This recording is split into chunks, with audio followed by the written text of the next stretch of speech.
Olá, boa noite a todos. Dando continuidade às nossas aulas, na terceira aula de hoje vamos falar de risco, retorno e incerteza. Boa noite, professora Denise, tudo bem? Boa noite, professor, tudo bom? Boa noite, gente. Tudo bom com vocês? Na aula de hoje a gente vai falar sobre risco, retorno e incerteza.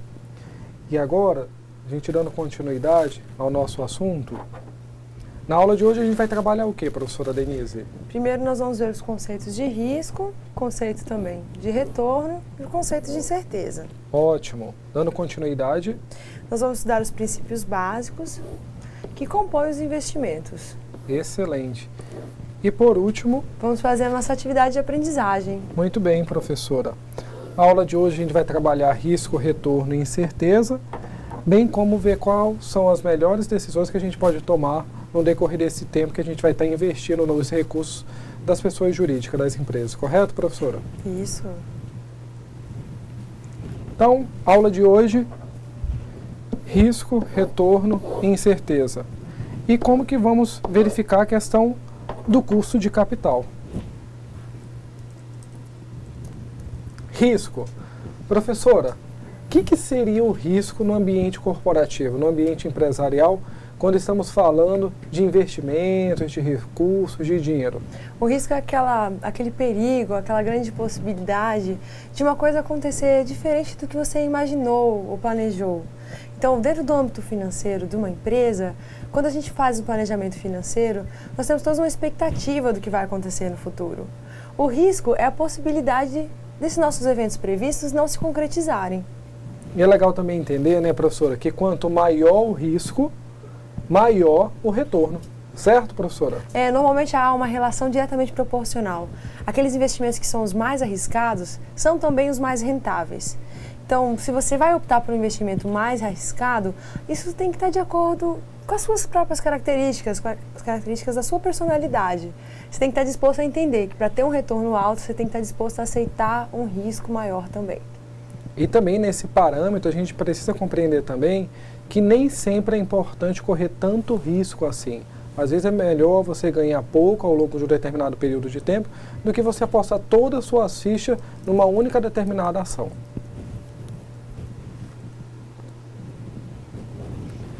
Então vamos lá, professora. Risco. O que seria esse risco, conforme a definição do Aurélio? Nós temos aqui a definição do dicionário. Risco é definido como perigo ou possibilidade de perigo. No aspecto jurídico, como sendo a possibilidade de perda ou responsabilidade pelo dano causado. No campo de finanças, o risco, por analogia, a partir do conceito adotado por Aurélio, pode ser classificado em dois tipos: risco de mercado, ou risco sistemático, e risco não sistemático. Ok. Nesse contexto, o risco pode se apresentar de forma isolada na organização, como risco operacional, ou ainda como risco financeiro. Então, só para a gente entender, né? Quando estamos falando de risco operacional, a gente está falando do risco das operações, o risco das atividades que as pessoas dentro do ambiente organizacional desenvolvem. E quando estamos contextualizando risco financeiro, bem como nós estamos dizendo aonde você aplica o dinheiro dessa empresa e qual é a vantagem competitiva que você tem no mercado. Quando a gente está falando assim em aplicar dinheiro e correr risco, também temos que ter em mente que onde você aplica, como você aplica, é vantajoso esperar determinado período de tempo, bem como para fazer esse resgate. Isso. A ideia existe uma diferenciação do risco sistemático, que é o risco de mercado, para o risco não sistemático. O risco sistemático está ligado a todo um mercado, todo um sistema. Todas as empresas que estão inseridas nesse mercado estão correndo risco. Já o risco não sistemático é um risco mais pessoal. Algumas empresas podem estar sujeitas a esse risco. Ok, professor, obrigado. Aí, como a professora contextualizou, o risco sistemático e o risco não sistemático, né? O risco sistemático ou risco de mercado, ele está associado ao contexto do ambiente onde está instalado o negócio. Por exemplo, uma empresa que está instalada em um país onde existem conflitos internos, como revolta popular, ou que esteja em recessão, como o caso de alguns países da Europa. Então, quando a gente fala assim, risco sistemático ou risco de mercado, ele dá a entender ao risco onde a empresa está inserida, onde o negócio está sendo atuado ou está sendo trabalhado. E aí, o risco de mercado, ele envolve a questão de revolta populares em algumas dimensões, bem como uma recessão de um país. E aí, literalmente, ele está voltado para a economia, ou seja, são ações e decisões que fogem da tomada ou fogem do controle ou em outro aspecto. A empresa não tem poder sobre ela. Então, fica fora do poder da empresa. Isso. A empresa tem muito menos controle do risco sistemático de mercado do que do risco não sistemático, né? Uma empresa não tem como saber exatamente quando vai acontecer um risco de mercado. Pode acontecer uma crise no Oriente Médio e o petróleo simplesmente disparar o preço. E aí as empresas que estão mais ligadas aos combustíveis vão ter muita dificuldade, né? Seus custos vão subir. É até importante ressaltar que no ano agora de 2014, as indústrias automobilísticas até pararam de produzir. E mesmo com todo o incentivo do IPI... IPI reduzido para carros, né? Isso, não está tendo venda. Ou seja, existe uma oscilação no cenário econômico e aí nesse momento, pessoas que possuem recursos não querem gastar, empresas que possuem seus produtos e serviços querem vender e aí fica numa contrapartida. Não é hora de gastar, mas um olhar também diz que é hora de vender. É.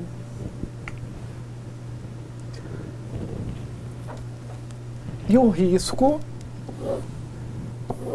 não sistemático. Falamos um pouco do sistemático, vamos falar do não sistemático agora? E o que seria, professor, esse risco não sistemático? O não sistemático está mais diretamente relacionado ao negócio da empresa. Ele é, por exemplo, uma empresa que é uma rede de supermercados e tem um risco específico. Já uma empresa que atua como cooperativa médica tem um risco diferente do que uma rede de supermercado. E a carteira de investimentos de cada negócio apresenta riscos diferentes e específicos. Ótimo. E aí, como que a gente poderia entender melhor? Exemplo, um segmento que existe durante muito tempo e foi regulamentado pelos órgãos de trânsito, os Centros de Formação de Condutores. Então, o Centro de Formação possui uma linha de segmento. O supermercado possui uma outra linha de segmento. As drogarias possuem uma outra linha. Quando eu estou contextualizando o risco não sistemático, eu estou falando o risco voltado para o segmento da própria empresa. Então, para as autoescolas, que mudou a legislação e precisava de um simulador. Então, muitas autoescolas precisam se adaptar a isso. Quem não tiver condições financeiras ou viabilidade financeira para fazer esse determinado investimento, corre um risco de mercado de não poder atuar no segmento. Já se for uma drogaria que precisa passar por um processo de regulamentação da Anvisa, né, e ela não se adaptar a esse processo, também ela possui um risco não sistemático, ou seja, são riscos que estão voltados literalmente para o negócio, literalmente para o comércio. Existe uma atenção aqui, correto, professora? Ah, sim. Estamos chamando a atenção para os nossos alunos. Padovese afirma que a organização são empresas pertencentes às pessoas e são administradas por pessoas, e que esse universo organizacional é o amplo ambiente de comportamento associados às várias atividades específicas de cada empreendimento. Que o processo decisório está contido o risco, e esse risco é contido em 3 escolhas. Você pode escolher ser indiferente ao risco, ou você pode ser uma pessoa mais tendente ao risco, ou ainda você pode ser averso, totalmente ter uma rejeição pelo risco, né? Isso vai definir o seu perfil. O perfil do indiferente ao risco é aquela pessoa que vai ser mais moderado. O tendente ao risco é aquele investidor mais arrojado.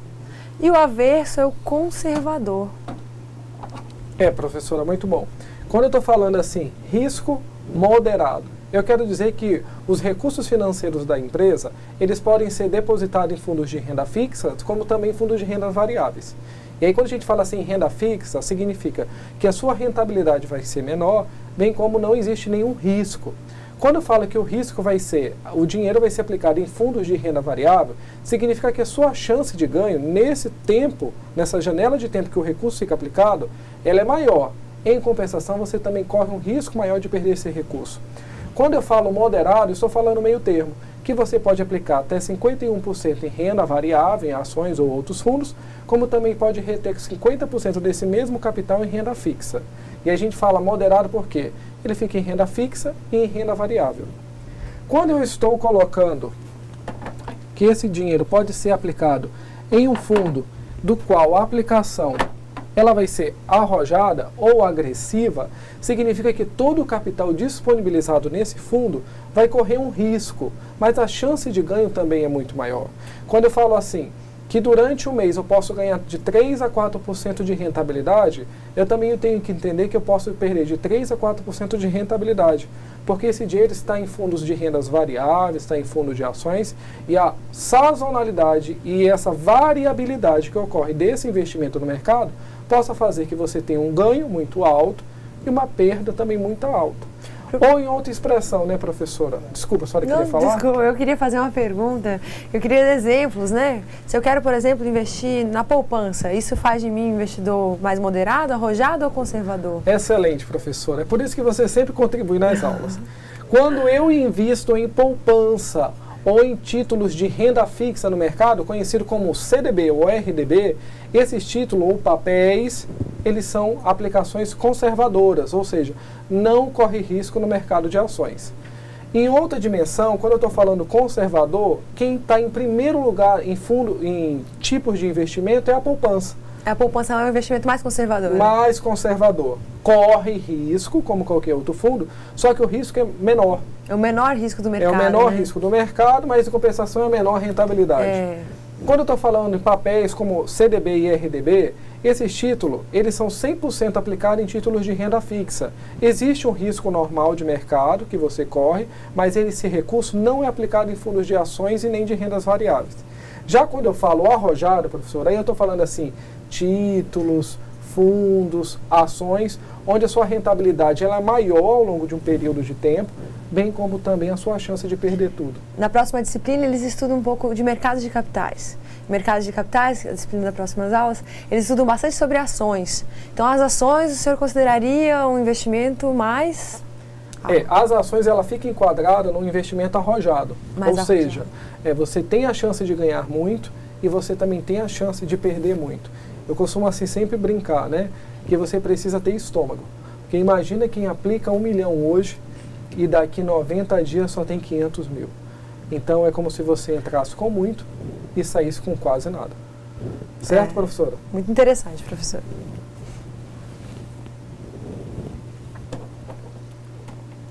E agora a gente vai ver a questão do risco financeiro e o risco operacional. O que seria esse risco financeiro, professora Denise? O risco financeiro compreende-se a capacidade ou não de a organização honrar seus compromissos financeiros. Ou seja, quando ela está endividada. Nesse sentido, está relacionado ao nível de investimentos, ou seja, quanto de recurso está a estrutura de capital da empresa. É o tanto de capital que a empresa tem bem acessível, né, para honrar as suas dívidas. E essa questão assim de capital significa o grande calcanhar de Aquiles. É onde a maioria das empresas deixam de existir no mercado, porque elas param de trabalhar com capital próprio e acabam pegando capital de terceiros. Mas, professora, é ruim pegar capital de terceiros? Se você sabe o que você vai fazer com esse capital, e se você conhece, né, o risco que você está assumindo quando você pega esse capital, não é, né? Se existe alguém disposto a me emprestar para mim, para eu fazer uma coisa melhor com esse dinheiro, ter um rendimento maior, com certeza isso não é ruim. Então, em outras palavras, o professor está dizendo assim, que a aplicabilidade desse recurso precisa ser feita de forma coerente e planejada. Porque o capital de terceiro, ele não é ruim, mas o que você faz com esse capital torna ele ruim. Até porque quando você pega capital de terceiro, significa assim, que você não tem o seu. E se você não tem o seu, você está pegando de terceiro, agora você vai ter que garantir o seu e o de terceiro, que significa pagar a sua dívida ao longo de um determinado período de tempo. Né? E aí a gente até coloca assim, ó, nesse sentido, está relacionado ao nível de investimento. Ou seja, quanto de recurso está disponível a estrutura de capital da empresa. Ou seja, a quantidade de dinheiro que a empresa possui a ser disponibilizada, a ser investido. Lembrando assim que a gente sempre fala em risco. E risco significa o quê? Perca. E essa perca ela pode ser a curto, a médio ou a longo prazo. E como que eu me previno do risco financeiro, professor? A gente vai se estruturar o quê? Acho que nesse momento a gente pode pensar bastante naquela nossa disciplina de planejamento financeiro. A empresa precisa de um planejamento financeiro para ela conseguir controlar os riscos que ela vai sofrer, pelo menos no curto prazo, nos próximos meses.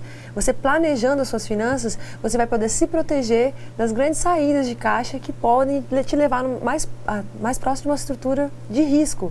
Então você se protege do risco com planejamento. É até importante, professora. Hoje, né, a gente vivenciou um caso, né, como experiência no treinamento, e aí colocava-se assim, que todo mês de janeiro e fevereiro há uma baixa nas vendas de determinados segmentos.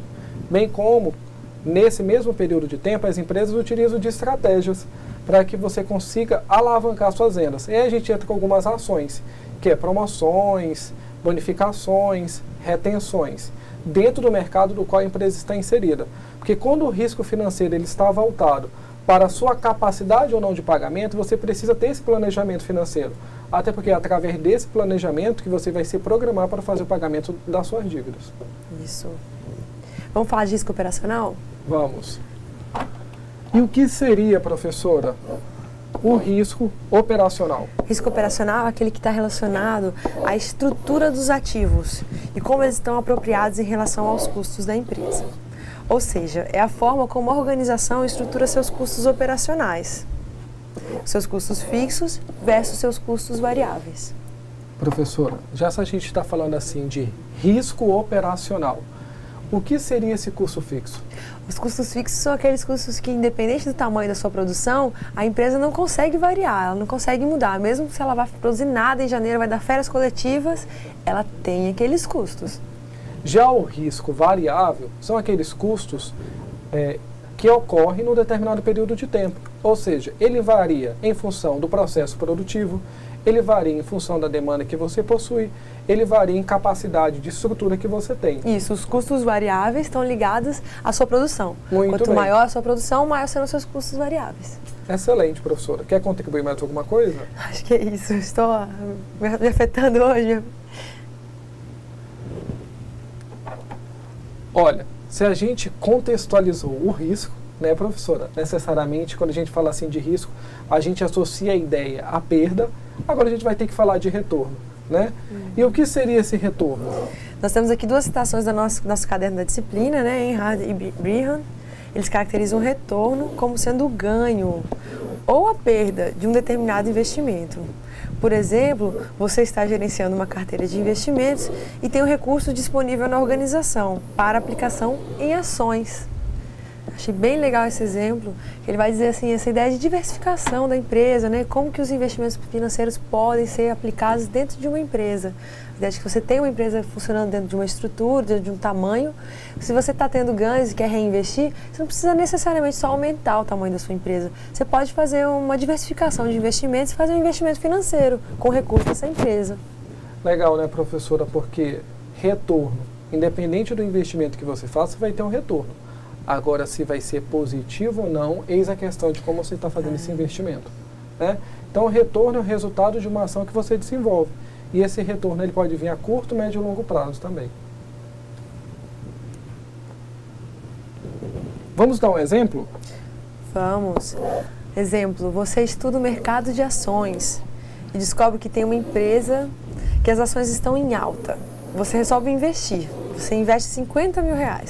Ao final de um período, você resgata o valor de 52.500. O retorno foi de 2.500. Esse é o seu ganho. Mas se ao final do resgate houve uma desvalorização das ações, você precisa de recurso e gasta 48.800. E resgata, né, professor? Perdão, e resgata, né? Isso. E resgata 48.800. O retorno será de 1.200 negativo, né? Uma perda. É interessante contextualizar esse exemplo porque, assim, se você aplica 50 mil e tem de retorno 2.500, então o seu valor bruto que você resgata é de 52.500. 2.500 é seu ganho.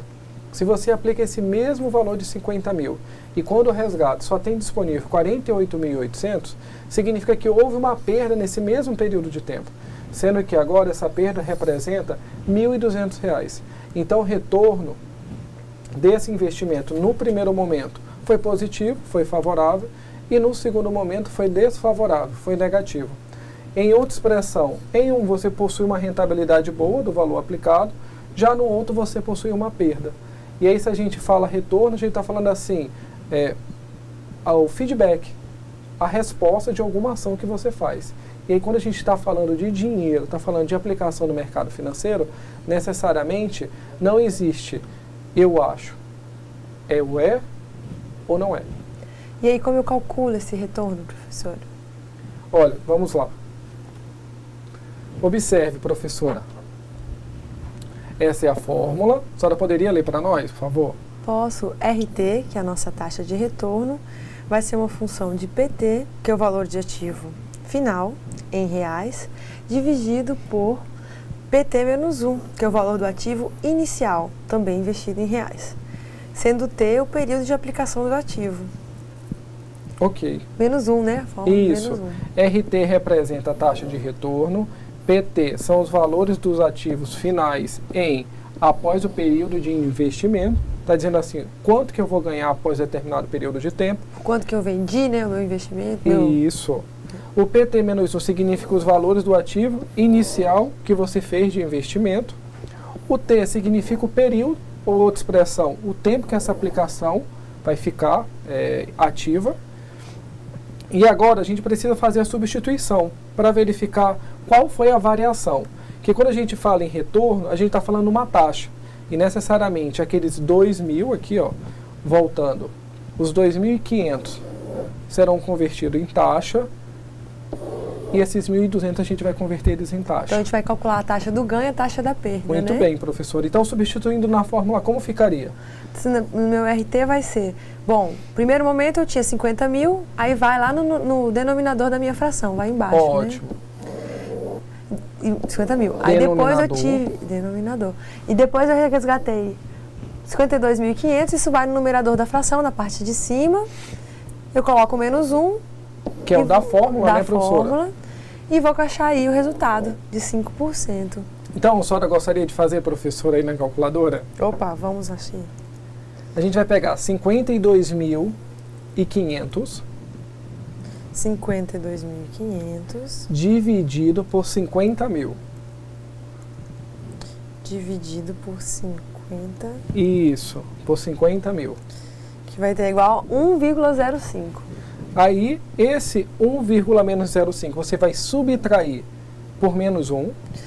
Eu vou fazer 1,05 menos 1, vai ser igual a 0,05. E agora, como a gente está falando de percentagem ou de percentual, você precisa transformar. Você multiplica por 100. Então, 52.000 dividido por 50.000 dá 1,05. Menos 1, que já existe na fórmula, é algo pré-estabelecido, ele resulta em 0,05. 0, multiplicado pelo fator de 100 dá 5%. Então, determinada aplicação que você fez, ficou por determinado período de tempo, que você ganhou 2.500, representa que você ganhou 5%. Eu falo de uma forma numérica, de dinheiro, dados contábeis. Em outro, eu transformo esse dado contábil em uma expressão de percentagem. Assim fica mais fácil analisar, né, Fica professor? mais fácil, porque às vezes quando você fala assim que ganhou 2.100, 2.500, mas 2.500 representa quanto do dinheiro que eu investi? Isso.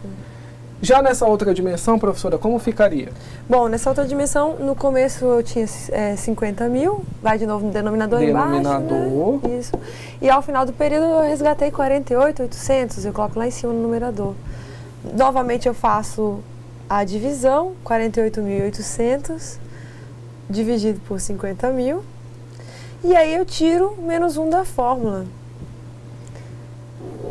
Então vai ficar assim, ó, 48.800 dividido por 50 mil dá 0,976.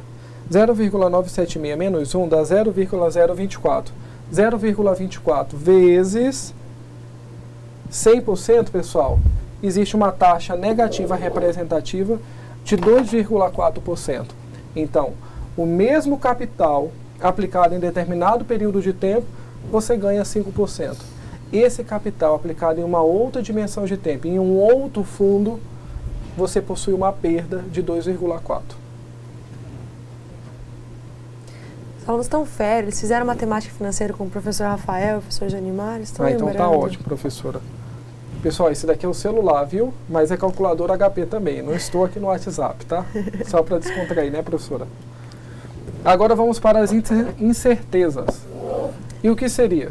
No campo das finanças, o conceito de incerteza é uma variável constante, pois os investimentos, por mais controles que tenham, estarão sempre suscetíveis a variáveis que não há como controlar. Como vimos no estudo de conceitos básicos sobre risco, o caso do artigo sobre a Petrobras. Então, prezados alunos, em investimentos financeiros, é preciso estar atento e conhecer os dados históricos.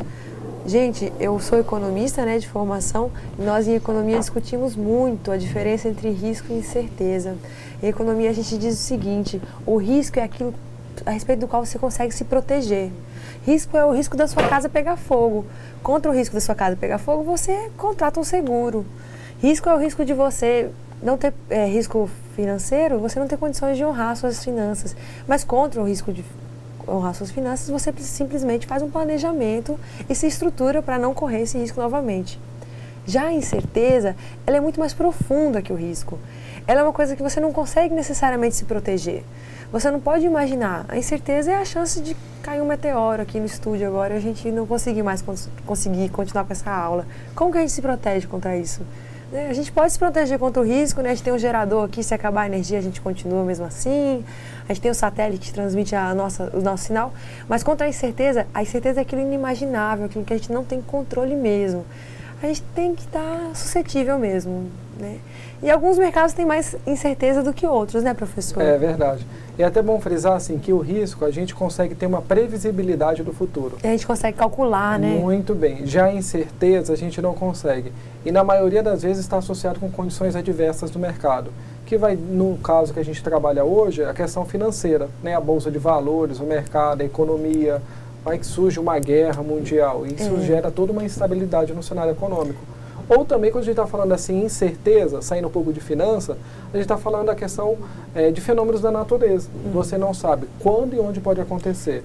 Que já no investimento, nos recursos, nas bolsas, nos fundos, acontece ações ou situações das quais foge do controle. E aí, necessariamente, é incerteza. Você não possui previsibilidade do futuro. Não tem. É como essa enchente que houve aqui em Porto Velho, né? Esse ano aí, que nós ficamos totalmente alagados e um monte de coisa aconteceu. Isso é uma incerteza. Quem que calcula isso, né? Quem que imagina que isso vai acontecer? Olha, professor, e é pura verdade assim. Só efeito de curiosidade, eu conheci uma senhora e ela disse que a última vez que tinha acontecido isso foi por volta de 1962, 72, quando a água do Madeira chegou até uma fração da 7 de setembro, né? Então, assim, o que é essa incerteza dentro de um fenômeno da natureza? Ninguém conseguiu se planejar para isso, porque isso foge da alçada desse planejamento, foge de uma condição de previsibilidade. São coisas que vão acontecer, você cria ações e meios para tentar sanar esse impacto, mas você não vai poder mudar o cenário. Isso. Por exemplo, vários comércios sofreram, né? Vários transportadores, os produtos não conseguiam ser, as cidades ficaram sem abastecimento. E o custo ficou muito alto, custo porque de tudo. A oferta, ela necessariamente, ela estava pequena e a demanda estava enorme. E outras pessoas queriam circular a mercadoria por aqui, não conseguiram, né? Chegar aos portos, as mercadorias para escoar a produção, tudo isso suscetível. E a gente acaba agora caindo numa outra situação, nos transportes, né? E aí o tipo de modal que era utilizado não poderia ser mais um rodoviário, e sim um aéreo. E aí a gente sabe que o aéreo ele é muito mais rápido. Ficou muito maior, né? Excelente, professora. Obrigado pela sua contribuição. E dando continuidade nas incertezas, né?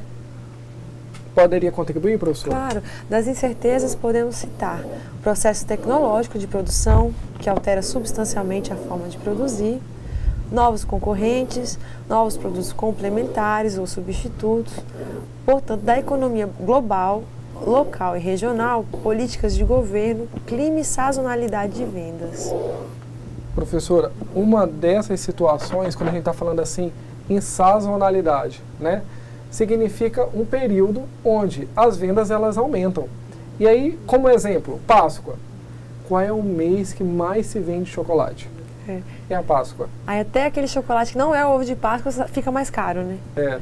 Uma outra situação dentro de sazonalidade, o panetone. Né? Só no Natal, né? Só acaba sendo vendido no Natal. Assim como festas e datas comemorativas, que a gente vê Páscoa, Natal, Dia dos Pais, Dia das Mães, e N situações onde faz com que o aumento das vendas elas cresçam. E aí essa incerteza é quando ninguém sabe quanto vai ter que produzir para atender essa demanda. Porque se tem um estoque muito grande de chocolate e a minha demanda, mesmo que seja grande, mas que não possa consumir tudo que está ali, agora eu já estou no prejuízo. Então você necessariamente precisa produzir a quantidade certa, no tempo certo e ainda deixando as condições desejadas. Ok, professor. Vamos falar de custos de capital? Vamos, professora. E o que seria esse custo de capital? O custo de capital é um conceito financeiro que tem como premissa manter o valor de mercado da empresa, ou seja, maximizar a riqueza do dono ou dos donos da empresa. O custo de capital está diretamente associado às decisões de investimento e ao risco do negócio. Qual que é uma outra definição, professor? É o custo do dinheiro no tempo, calculado a partir das taxas de juros, bem como é o retorno que os donos do negócio exigem para que as empresas continuem a operar ou gerar riquezas. Então, assim, esse custo de capital dentro do processo de gestão financeira significa o quê? O custo de capital que está relacionado ou diretamente associado às decisões de investimento e ao risco do negócio. Então, quanto você está disposto a pagar em função de quanto você espera ganhar. E quando você está falando assim, custo de capital, é como se você pegasse R$1 emprestado, esse R$1 vai ter um custo médio no mercado de R$1,50. Então você toma emprestado R$1, precisa devolver R$1,50 à instituição que você emprestou, mas você precisa ganhar R$4 ou R$3. Você tira o capital que você emprestou, você utiliza essa sobra desse capital, essa gordura, para pagar os custos variáveis, custos fixos, e aí você dá continuidade ao negócio. Quando ele fala assim, custo de capital, é quanto você paga pela quantidade de dinheiro que você empresta. Professor, acho que o senhor domina mais esse assunto do que eu. Eu teria um exemplo, assim, queria que o senhor me dissesse se aplica. Eu tenho a impressão seguinte, investir é uma atitude estressante, né? É difícil investir. Para todo mundo que vai atuar nesse mercado de investimento, existe uma carga emocional muito grande por trás das decisões de investimento. Então eu acredito o seguinte, o custo de capital também está ligado àquela ideia do mínimo que você espera do retorno do seu investimento. Se você imagina o seguinte, se eu não conseguir 8% ao ano, por exemplo, com o meu investimento, eu prefiro nem investir, prefiro ficar quieta no meu canto, vou dormir mais tranquilo, não vou pensar no risco, não vou pensar nas chances de eu perder todo o meu investimento. O custo de capital está ligado a essa ideia do mínimo que eu espero no mercado? Quando você fala assim, professora, de custo, você está falando quanto que você paga por ele. Então, se você colocar seu dinheiro num fundo de renda fixa, e aí você vai querer uma determinada rentabilidade. Essa rentabilidade que você vai ter ao longo desse período de tempo, paga o custo desse dinheiro que poderia estar sendo investido em outra dimensão? Que a gente precisa entender assim, que na maioria das vezes, quando você fala o custo do capital, você está falando a quantidade de dinheiro que você paga para ter ele. Ou a quantidade de dinheiro que você poderia ganhar se ele tivesse sido aplicado em uma outra dimensão. Na maioria das vezes, esse custo de capital para algumas empresas representa toda a fonte de renda que ela possui. Então, quanto maior o custo de capital, maior a chance de ela ter perda. E quando a gente está falando assim, perda em custo, a gente está falando no efeito cadeia. Que quando um gestor, quando um empresário, ele perde, ele não perde sozinho. Isso é um reflexo que reflete no microambiente, no ambiente interno, quanto no macro. E em outra dimensão, esse custo de capital ele precisa ser muito bem calculado. Prestemos atenção em uma situação. O empresário X, ele possui disponível R$1 milhão. E aí, professora, a idade dele, que hoje ele possui, é de 60 anos. Possui uma família que precisa sustentar. Durante todo um período de vida, ele conseguiu juntar R$1 milhão. E aí ele vai querer pegar esse R$1 milhão e investir em determinada situação. Como ficaria esse dinheiro? Se invisto em uma empresa ou numa indústria, ou em qualquer outro ramo, esse R$1 milhão pode virar 7 milhões. Se eu deixo esse mesmo R$1 milhão guardado, Digamos que consigamos ganhar 10 mil reais por mês. O custo de capital são as dimensões de onde ele poderia estar sendo investido. Ou seja, posso ganhar mais, risco maior, retorno maior. Em compensação, quanto que estou disposto a pagar por ele? Significa necessariamente você analisar as ações. Na maioria das vezes, nenhuma das ações elas são erradas. Elas não estão propícias para o momento. Porque eu posso investir 1 milhão na bolsa e resgatar só 200 mil. Mas em uma outra dimensão, posso investir na bolsa e deixar de ter 1 milhão e ter milhões, ou seja, passar a ser um milionário.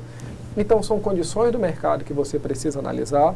Existe uma condição situacional sua da disponibilidade desse recurso, não só com você, bem como no mercado onde você vai estar investindo. Excelente, professor, que legal.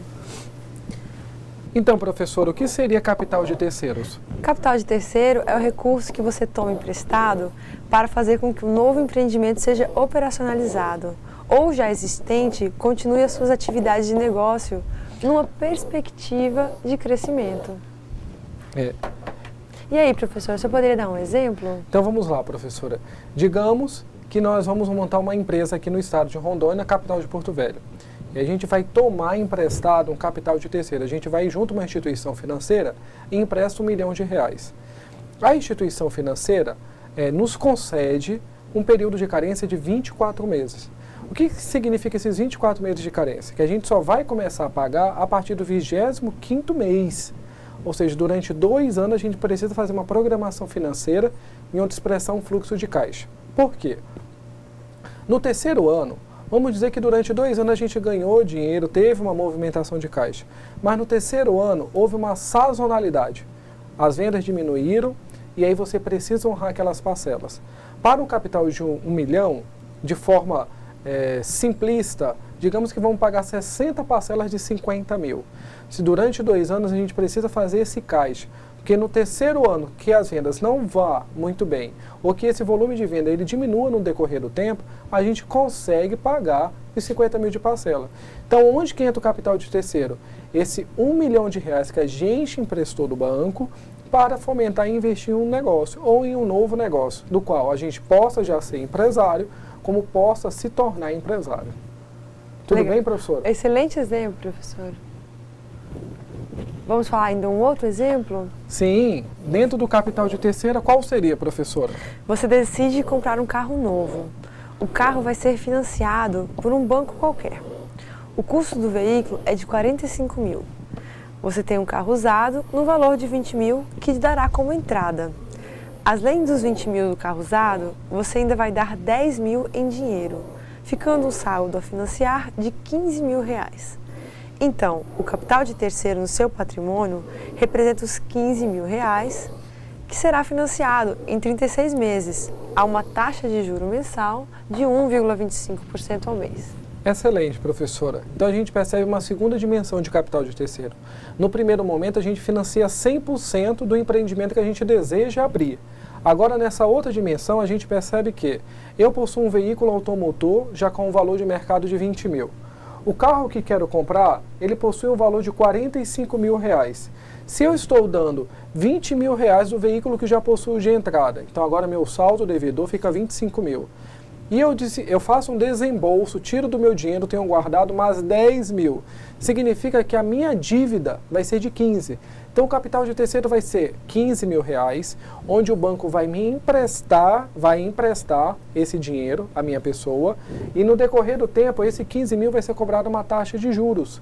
E esse juro em cima de 15 mil, vamos dizer que chegue no resultado final de 20 mil reais. Então, o capital de terceiro nesse momento não é os 45 mil que eu quero comprar o veículo. O capital de terceiro representa os 15 mil ou o saldo devedor que vai ser financiado. Tudo bem, professor? Ótimo, professor. Vamos ver então numa planilha? Sim. Como ficaria, professora? Vamos montar uma planilha para ver como se contextualiza o capital de terceiro nesse exemplo. Composição de patrimônio. Ótimo. Aí o que acontece? O valor da dívida, capital de terceiros, 40%. Capital próprio, de 60%. Você possui 100 mil reais. Desses 100 mil reais, o universo é 40%. 40% de 100 mil reais sendo 40% é um total de 250 mil. Esse 250 mil significa tanto capital de terceiro quanto capital próprio somados. Ótimo. Você possui capital de terceiro 100 mil, você possui capital próprio de 150 mil. A junção desse capital de terceiro com capital próprio, ele resume 250 mil.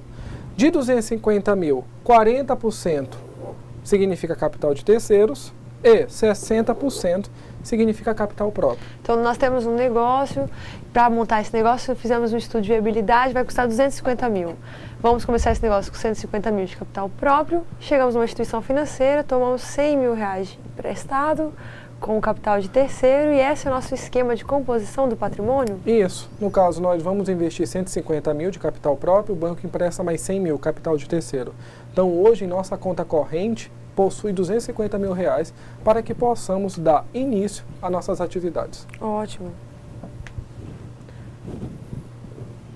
Vamos montar uma planilha para ver como se contextualiza o capital de terceiro nesse exemplo? Sim, professora. A tabela apresentada como fica a estrutura de patrimônio a partir de um empréstimo. Você deverá estar se perguntando, mas por que o capital próprio era 250 mil e após o empréstimo passou a ser 150 mil? Muito simples, caro aluno. Ao fazer o empréstimo, você precisa de garantia para cumprir com as obrigações caso não consiga pagar o financiamento. Observe que o capital da empresa, como financiamento para as novas instalações e máquinas, agora é composto de 40% de capital de terceiro e o capital próprio 60%. Agora você aprendeu o conceito básico sobre o capital de terceiro e vamos estudar sobre o capital próprio. Excelente, professora.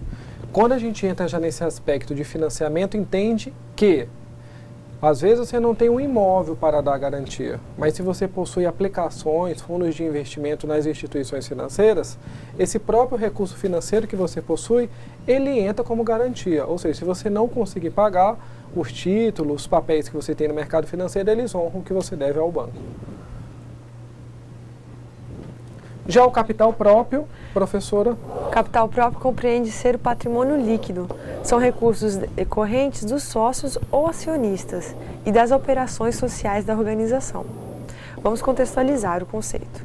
Você, prezado aluno, tem um apartamento financiado em 120 meses, no valor de 150 mil reais. Já pagou 40 meses, no valor de 50 mil. E possui um carro já quitado, no valor de 20 mil. Tem uma poupança com recursos aplicados no valor de 10 mil e uma moto comprada em consórcio por 7 mil, sendo que pagou metade do bem, 3.500. Então eu te pergunto, aluno, qual o seu capital próprio?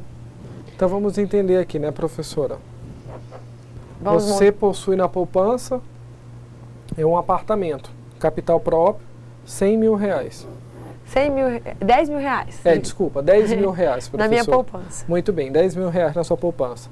Você possui o apartamento do qual já pagou 50 mil. E 100 mil ainda falta pagar, né? 50 mil é de terceiros.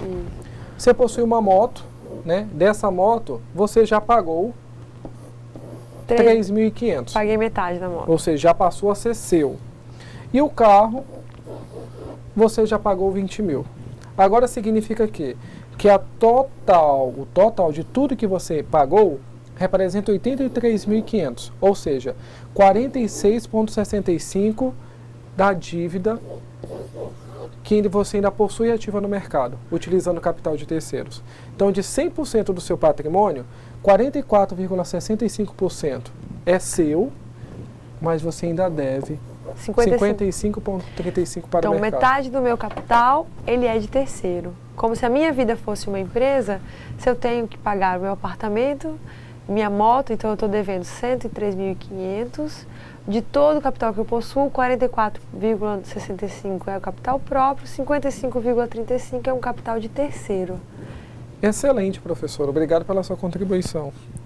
O capital de terceiro, imaginar o capital de terceiro é imaginar que você tem um investidor na sua vida. Esse investidor normalmente é uma instituição financeira que promove essa mobilidade de capitais, né, e vai promover um empréstimo para você.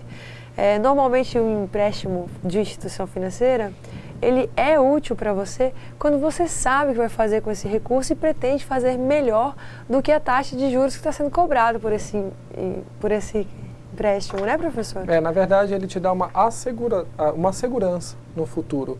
Então, assim, a gente precisa entender risco, retorno e incerteza, né, professora? Risco, a quantidade de dinheiro que eu posso ganhar ao longo de um período de tempo, entendendo que quanto maior meu risco, maior meu ganho. Quanto menor meu risco, menor meu ganho. Né, professora? Sim. E aí a gente cai na incerteza, que significa ou foge da nossa previsibilidade de futuro, risco, incerteza. E por último temos o que, professora? Nosso retorno, tão desejado retorno. Né? Que significa o que você ganha ao longo de um período de tempo. Só a gente vai para o nosso intervalo e logo depois a gente volta com a nossa atividade em sala, certo, Isso. professora? Aguardamos interação com vocês. Até logo. Respondam nossas atividades. E até logo, pessoal. Bom intervalo. Até logo.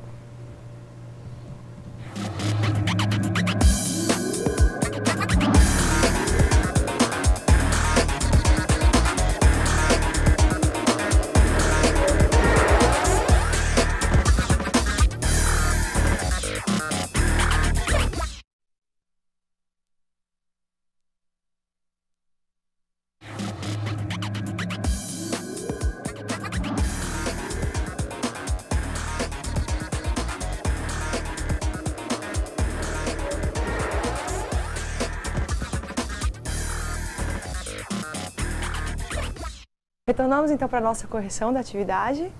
E o professor Paulo teve um pequeno imprevisto, vai se juntar a nós para a correção dessa atividade o professor Joanimar. Sou eu mesmo, professor de matemática financeira, vim dar uma contribuição para a professora Denise na aula de hoje. Ok, gente. Então, e aí, professor? Quanto à nossa primeira questão, define o que é risco no campo das finanças no ambiente organizacional. Busque responder com as suas palavras. Os alunos trouxeram algumas respostas? Percebo que os alunos conseguiram definir bem essa questão, mesmo porque eles usaram a palavra risco, né? O significado dela, que, vamos dizer assim, ajuda a responder bem a pergunta. A palavra risco mesmo já dá uma definição do que é essa pergunta, mesmo que é num ambiente organizacional, investimento, eles conseguiram definir, cada um com suas palavras, correto? Mas definiram bem aqui, eu vejo que alguns polos participaram bacana aqui. Você gostaria de, talvez, ler algum comentário de algum dos polos? Algum dos polos? Deixa eu ver. Nossa, as perguntas vão entrando aqui e vão passando. Ó. Bom, eu vou trazer um conceito para vocês que eu apresentaria, eu acho que é um conceito bem pessoal para essa resposta. Gente, se a gente vai dizer risco no campo das finanças, a gente está dizendo assim, a chance de um retorno de um investimento não ser aquele retorno que você esperava. Então, a chance de não se concretizar o retorno esperado para um investimento que foi realizado. Tá? Espero que vocês tenham alcançado respostas similares, assim, eu sei que muitas respostas vão ser diferentes, né? Porque a gente pediu, assim, com as suas próprias palavras. E aí cada um coloca aquilo que tem conhecimento, né? Então gera essas ideias diferentes. Mas definir isso mesmo, que risco, né? É aquilo que ele pretende receber de volta, mas acabaram não consegue ter esse retorno esperado, aquilo que almeja ganhar. Eu queria receber 10% nesse investimento, mas teve uma inflação, teve uma deflação, o avião da empresa que eu coloquei aí, ações na bolsa, caiu, a bolsa despencou, né? Então, tudo isso são alguns riscos que vêm do mercado, do ambiente organizacional. Ótimo, ótimo. Vamos partir então para a segunda pergunta? A segunda pergunta da nossa atividade é: como se classifica o risco no campo das finanças? Nós temos então algumas classificações para risco, né? Que nós vimos na aula de hoje, estudamos assim: o risco sistemático e o risco não sistemático. Vamos falar primeiro um pouquinho sobre esses dois? Gente, o risco sistemático está bem ligado a essa questão sistêmica, um conjunto como um todo. Então, o risco de uma empresa que está inserida num país onde há um conflito social, onde há uma guerra, ou mesmo um desastre da natureza, algo que vai afetar todo o sistema econômico, inclusive essa organização, ok? Já o risco não sistemático, ele não está ligado a esse sistema. ele está muito mais conectado às decisões da empresa. Então, que as decisões da empresa levaram a uma situação de risco. Tá? Nós temos ainda 2 conceitos de riscos para comentar. Podemos falar aqui do risco operacional e do risco financeiro.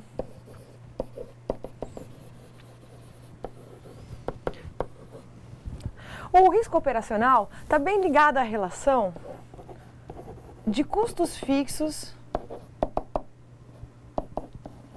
versus os custos variáveis. A ideia aqui é se a sua operação comporta um momento no qual o mercado esteja menos aquecido. Algumas organizações têm os custos fixos tão altos que elas só conseguem funcionar enquanto estiverem comercializando um grande volume de recursos. Então fica muito difícil para elas afetar a sua lucratividade quando ela consegue somente alterar os seus custos variáveis, sendo que seus custos fixos são muito altos. Esse é um exemplo que acontece muito com as prestadoras de serviço. O setor de serviços tem crescido muito na nossa economia e esse é um setor que basicamente é composto de custos fixos, né, que são os salários das pessoas que trabalham na prestação de serviços. Então, se uma empresa consegue vender muito no mês, ela não precisa mudar muito os seus custos variáveis. Então, essa composição, quando há mais custos fixos ou uma predominância muito grande de custos fixos em relação aos custos variáveis, pode levar a empresa para uma situação de risco operacional. Esse risco ela precisa operacionar numa quantidade muito grande, um volume muito grande de operações para conseguir lucratividade suficiente para se manter no mercado. Ok? Ok. Certo, professor? Além do risco operacional, temos então o risco financeiro. O que seria o risco financeiro, professor? O que a gente pode falar sobre o risco financeiro? De uma maneira bem rápida e bem sucinta, né, a capacidade de honrar os compromissos financeiros. Exatamente, né? Os riscos financeiros está ligado a essa capacidade da empresa ter liquidez o suficiente para manter o pagamento das suas contas em dia, ter em caixa o suficiente para fazer os dispêndios necessários para honrar todos os seus compromissos, como o professor comentou. Ok? Ficou claro? Será essa a resposta? Ficou, não apareceu pergunta por enquanto. Se aparecer, a gente retorna. Se aparecer, a gente volta, né? Ok. Então vamos falar da questão 3. A questão 3 já vai trazer um probleminha mais matemático aí, né, professor? Você vai me ajudar mais nessa questão. Operações matemáticas, equações matemáticas é comigo. Então, você tem aí um valor de R$100 mil, que foi aplicado em um ano. Ao resgatar, estava acrescido de R$5.600. Com base no estudo, calcule qual foi o retorno. Então, a nossa cálculo aqui é do retorno. Na nossa atividade, a gente tinha, sim, a fórmula do retorno. A fórmula do retorno... RT igual P tempo, falar. Né? P tempo menos 1. Menos isso. Em relação a isso, tem até uma pergunta. Os alunos ficam na dúvida sobre essas siglas. PT, né? E o PT-1? Isso. Essa questão do... Isso. Deixa eu só lembrar qual foi o polo. Colorado, não. Polo de São Francisco do Guaporé, que fez essa pergunta. O que significam essas siglas? E aí, professor, o que você poderia nos dizer? O que significam essas siglas? Vamos lá. Me ajude aí, Denise, que essa aqui eu faltei essa aula. Esse tempo é o tempo que a gente está realizando realmente o investimento, né? E o T-1 é um tempo passado. O -1 está nessa ideia de passado. Então, o que acontece primeiro aqui é o T-1. E o que acontece depois é o T. Então, o que acontece primeiro foi eu ter feito o investimento. Para resolver isso aqui, eu vou fazer RT. A primeira coisa que eu fiz foi o investimento. Quanto que eu investi? 100 mil. Tá? O que aconteceu no tempo T, que é um pouco depois, né, do T-1, eu tive o meu retorno de 5.600. Então, o meu valor foi esse 100 mil, mais o meu retorno de 5.600. Né? Seguindo a fórmula, tem o -1. Então, quando a gente... Esse -1 aqui, né, da fórmula. Né? Então, para a gente operacionar, a gente faz o seguinte, RT vai ser igual aos 105.600, que é o quê? Esse aqui é o valor total do meu resgate. Ao resgatar, eu resgatei os meus 100 mil inicial, mais os 5.600 que foi acrescido. Para os alunos lembrar lá de matemática financeira, é o capital aplicado, né? Mais os juros. Então, esse é o capital aplicado. E os 5.600 são os juros, né? O retorno. Esse aqui é o retorno. Né? Ou juros, né? Que correu. E aqui eu volto com o meu investimento inicial. Aí tem o menos 1 da fórmula. Professor, quanto que dá esse resultado aqui de 105.600 dividido por 100 mil? 105.600 dividido por 100 mil vai dar 1,056. 1,056. Menos 1, né? Aí da fórmula a gente tem o menos 1. E aí, para fazer essa subtração, fica fácil. Fácil, né, professor? Quanto que dá? Vai ficar o quê? 0,56. Conseguiram, fácil, né? Tranquilo. 0, opa, tem um 0 a mais aí. Eu fui afoita aí, ó, perdi um 0. Isso. 0,056. Como que a gente transforma isso em fração? Em porcentagem. Perdão, em porcentagem, exatamente, professor. Lembram lá de matemática financeira? Toda vez que você tem um decimal e quer transformar isso numa porcentagem, basta multiplicá-lo por 100, ok? Basta multiplicá-lo por 100. Então, 0,056 vezes 100 vai dar... Vezes o 100. Vai dar 5,6. Ou você aprender aquela regrinha, né? Tudo que multiplica 100, a vírgula corre 2 casas para frente. 5,6%. Esse foi o retorno que o investidor conseguiu nessa aplicação. Isso. Tentei fazer aqui, ó, correndo as 2 casas, né? Perfeito. Ok, 5,6%, né? A resposta. Só ia lembrar para os alunos, quem ficou ainda com dúvida nesse exercício, aproveita também para retornar um pouquinho na disciplina de matemática financeira, fazer um jabazinho da minha disciplina. Vocês voltam lá nas as 3 primeiras aulas você tem esse conteúdo com certeza lá de novo. Ótimo, gente. Então quem ficou com dúvida no conteúdo pode retornar, né? Para assistir nossos vídeos da... Eu lembro que eu falava lá, ó, essa disciplina é base, vai te sustentar para você fazer os cálculos das disciplinas que vêm nos outros semestres. Isso, a importância das disciplinas bases. Vamos para a próxima? A próxima questão foi tranquila, não houve perguntas dos polos. Ok, aí a gente vai poder ter a oportunidade de falar um pouquinho mais do risco financeiro e risco operacional. A gente comentou um pouquinho na outra resposta.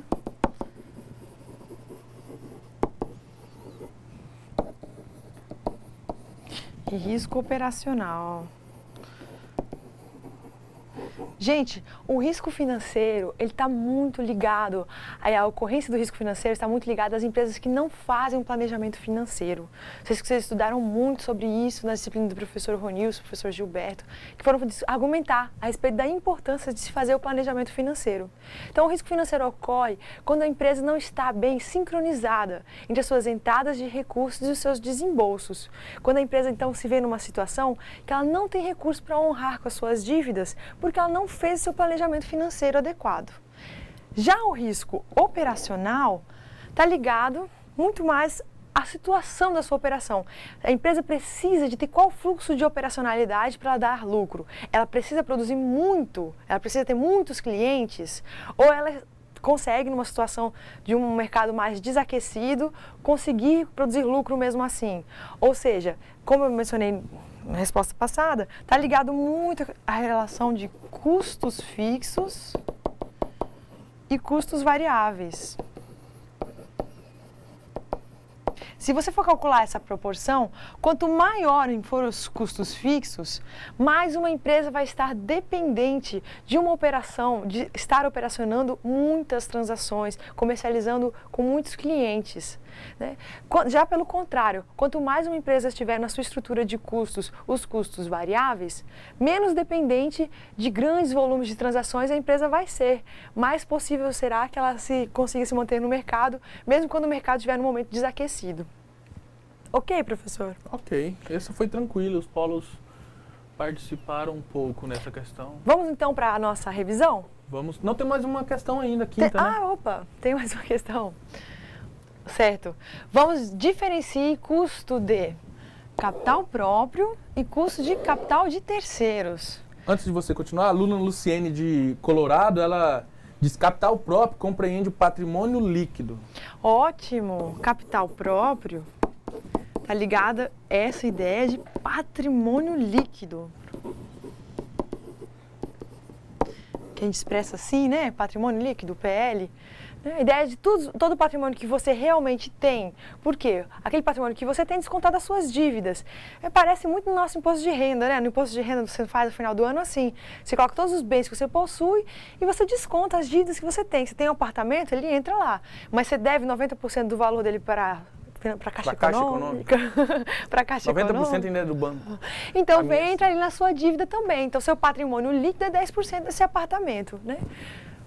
E quando a gente vai falar de custo de capital próprio, gente, é bom entender a diferença entre custo de capital próprio e capital de terceiro. O capital de terceiro tem um custo que é mais fácil da gente visualizar. Quando você pensa assim, capital de terceiro a gente sabe que é aquele que é alheio à instituição, né? Não é meu. Não é meu.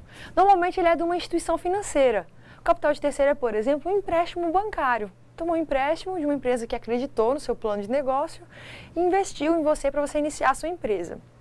Então, este capital que você tomou é um capital de terceiro. O custo dele é um custo fácil de ser visualizado. É o custo da taxa de juros que você paga por esse capital. Já o capital próprio, ele tem um custo um pouco mais sutil, um pouco mais difícil de ser compreendido. O custo do capital próprio está ligado a um conceito que nós discutimos na aula passada, que é o conceito de custo de oportunidade.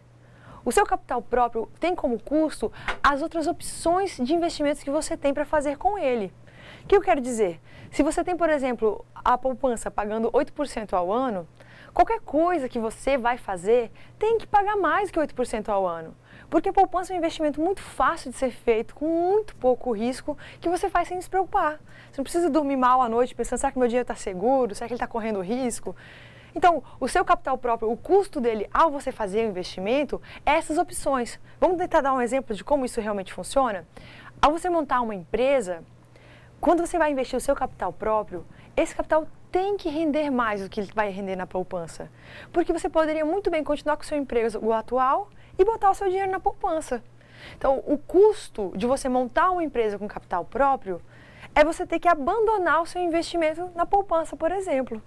Então, esse é o seu custo de capital próprio, aquilo que você abandona para fazer a opção que você fez. É um conceito muito próximo, muito casado com o conceito de custo de oportunidade. Ok? E aí ele vai verificar se aquele novo investimento rendeu mais que a poupança. A poupança seria uma base para ele calcular. Mas tem outros investimentos, que ele, Tesouro Direto, né? Que é Tesouro Direto, CDI, né? Alguns investimentos que são bases. O que seria melhor? Eu abrir uma empresa, uma franquia ou deixar meu dinheiro rendendo ali naquela poupança, naquele Tesouro Direto? É mais ou menos isso, né? Onde rende mais, se render mais é porque... Porque são ideias concorrentes. Você não pode montar sua empresa com esse capital próprio e, ao mesmo tempo, manter o investimento na poupança ou no CDI. Você tem que fazer uma escolha. Então, o custo de um é você ter que abandonar o outro. Ficou claro, professor? Para mim ficou. E para os alunos também, porque vejo que os alunos não enviaram pergunta. Gente, se não ficou claro, façam perguntas. Se a gente não puder responder hoje, a gente responde na próxima teleaula, ok? No chat também. No chat também. Agora sim, vamos para a revisão, né? Vamos começar falando de risco. Risco é o perigo ou possibilidade de perigo, né? Professor, você pode ler para a gente aqui o risco sistemático? Risco sistemático ou risco de mercado, ele está associado ao contexto do ambiente onde ele está instalado o negócio. Por exemplo, uma empresa que está instalada em um país onde existem conflitos internos, como revolta popular. Isso. Se uma empresa está instalada num país que tem revolta popular, todas as empresas que estão nesse país vão sofrer com isso. Além de revolta popular, nós podemos dar exemplo de tragédias naturais, né? Por exemplo, uma enchente, ela vai afetar a economia local total. Além disso, nós temos ainda o risco não sistemático. Esse risco não sistemático ele está relacionado ao próprio negócio da empresa. Por exemplo, uma empresa que é uma rede de supermercado e tem um risco específico. Então, já o risco não sistemático, ele é específico de cada ramo de atividade de negócio. Então, dos serviços é um, do comércio é outro, cada atividade tem o seu risco específico não sistemático. Prosseguindo na nossa revisão, nós falamos na aula de hoje também sobre retorno, né? Retorno, para esses dois autores, eles caracterizam o retorno como sendo o ganho ou a perda de um determinado investimento. Por exemplo, você está gerenciando uma carteira de investimentos e tem recursos disponíveis na organização para aplicações em ações. O recurso que você o investimento, o retorno que você tiver desse recurso que você aplicou, vai ser o retorno. Então, acho que esse conceito de retorno, né, professor, é um conceito que a gente tem bem assumido na nossa vida cotidiana, né? A gente fala muito. Tranquilo. Retorno é o resultado, né, do meu investimento. Pode ser positivo ou pode ser negativo. Nós falamos também de incertezas. Professor, o senhor pode ler para a gente o que falamos de incertezas? Perfeito. No campo das finanças, o conceito de incerteza é uma variável constante, pois os investimentos, por mais controles que se tenha, estarão sempre suscetíveis às variáveis que não há como controlar. Eu posso até dar um exemplo, por exemplo, a gente brincou agora de aplicação em ações, é onde ocorrem muitas incertezas.